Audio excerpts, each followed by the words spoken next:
It's Covino and Rich for Now or Never with three-time world champ Abner Mares. What's going on, bro? What are you up to in the car? What's going on?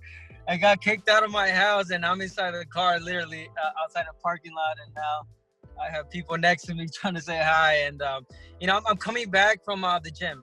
You guys caught me, coming from the gym. I thought I was going to make it on time, but unfortunately, I had to train. I got to stay active. As you guys know, there's potential fights out there that are in the talks, in the works, so I got to stay ready. You got to stay ready. So, all right, my first question. First off, stay safe. Don't be driving right now. But my No, I'm not. I'm parked. Is how's the eye? Last time we saw you, you had just gotten back from surgery. How's the eye doing? I'm good. Thank you for asking. I'm great.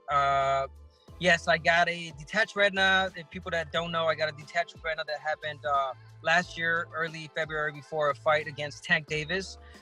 Procedure went well, surgery, recovery even better. I'm at the point where I could have come back. I could have been back as earlier as last year, but I chose to take the full year off, which I did, and now I'm fully recovered. I'm waiting on potential matchups, as soon as all this is over. Speaking of the quarantine.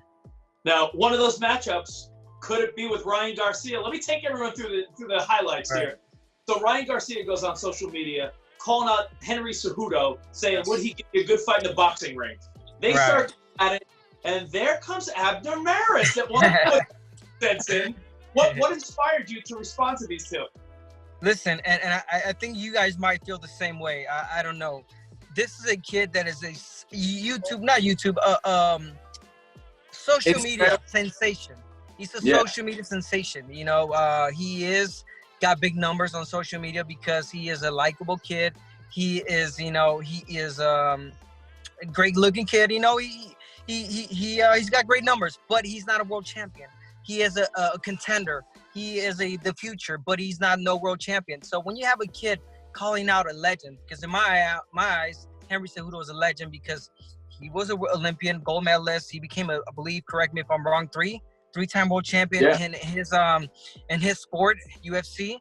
You don't just call out guys like this, with nothing to back you up, So I felt like, all right, I gotta get in this, knowing that I know Henry Cejudo. I don't know personally, but I know we got mutual friends. We talked over the phone. He's a cool dude. So I went in there, and I didn't even mention Ryan Garcia's name. I just said fighter. I said, it's funny how fighters nowadays call out legends when they still haven't done they still haven't done anything in their own sport. That's all I said. Did it hurt him? Yes.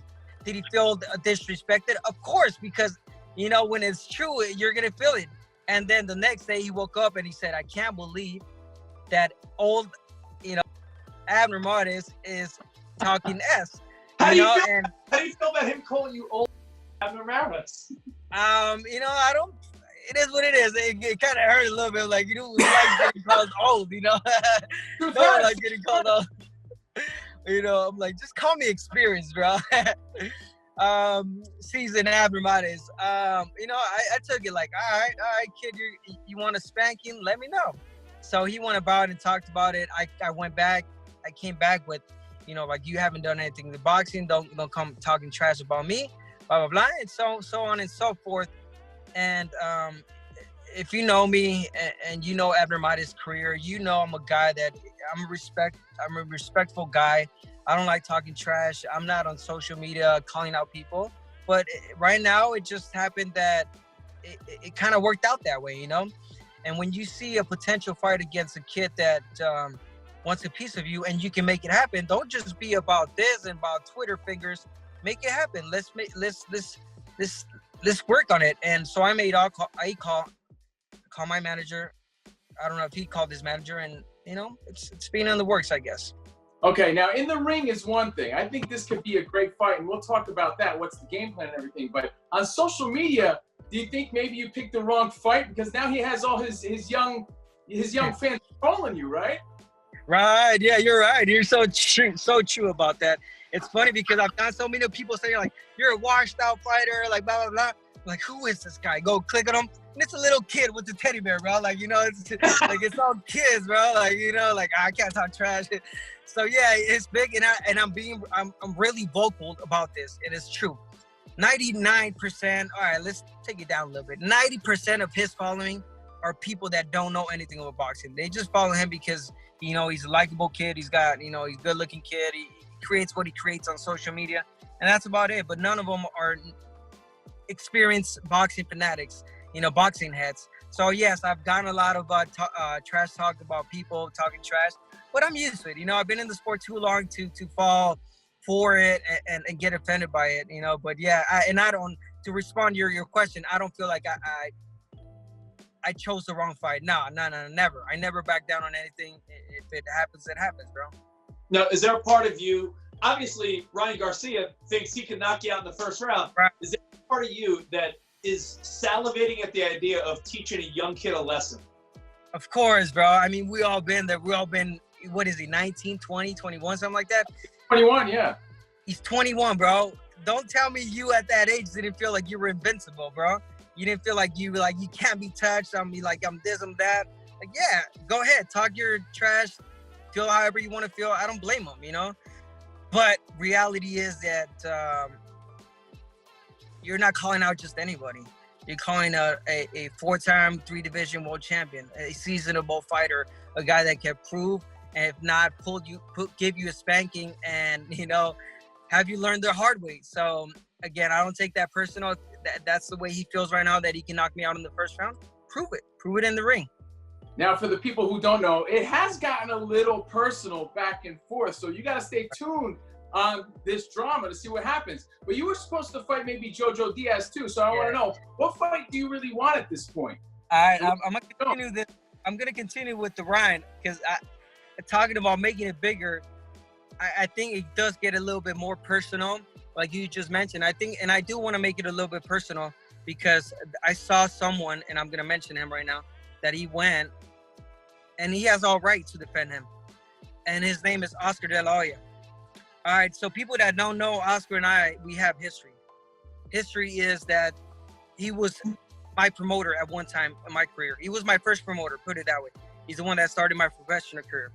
So my career ended with him 5 years later, which is a contract.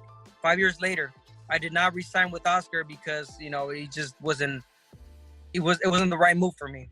So with that said, there was a lot of trash talking. There was a lot of personal issues with him. He kicked me out of a arena last year, I believe so. He took it really personal. So it's been a little bit of bad blood between us and the company, speaking of Golden Boy.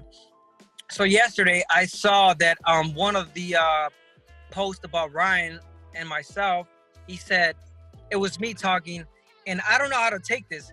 He just put police. I don't know if he was saying, like, please make this fight happen and let's make it happen, or please ask for police, like, you want this fight, Abner. So, it does get a little bit personal. Oscar, like, I know he's going to watch all this. I have nothing towards the guy, the man. I think he's done a lot for boxing, but, don't make it personal, Oscar. It's a fight between your fighter and I, and if you want to make it happen, let's make it happen. And please, bro, please. Please. You're in the car coming from the gym. How's training going with Manny Robles?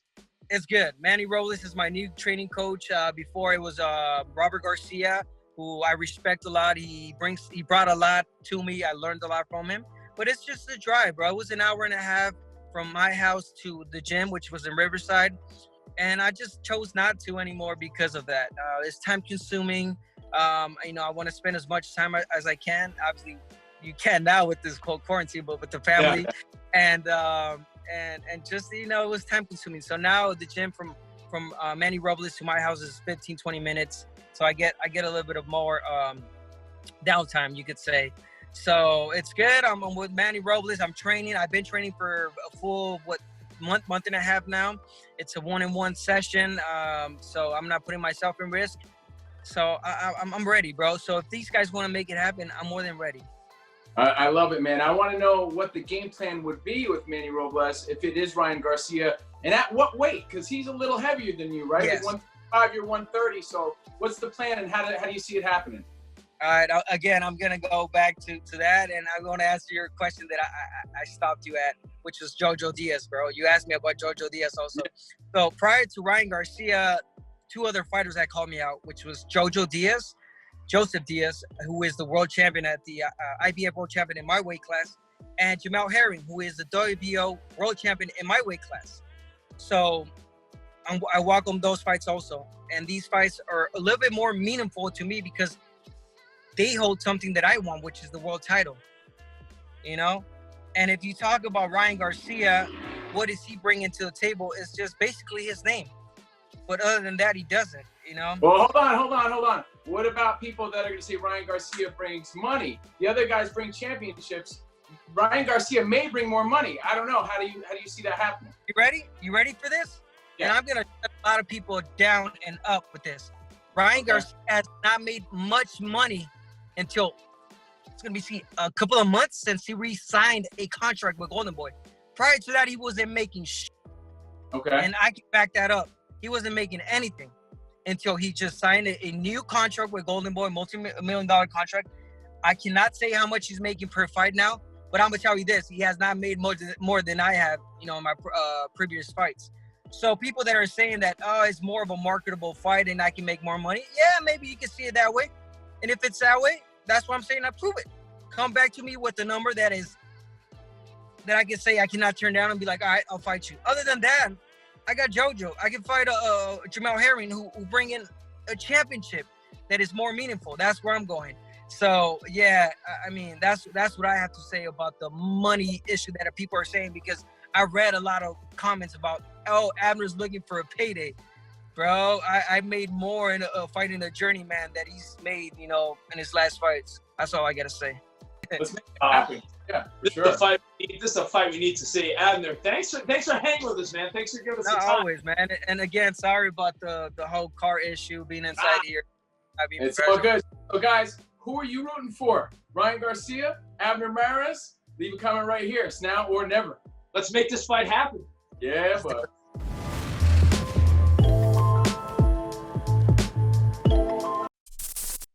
Thanks for watching ESPN on YouTube. For live streaming, sports, and premium content, subscribe to ESPN+.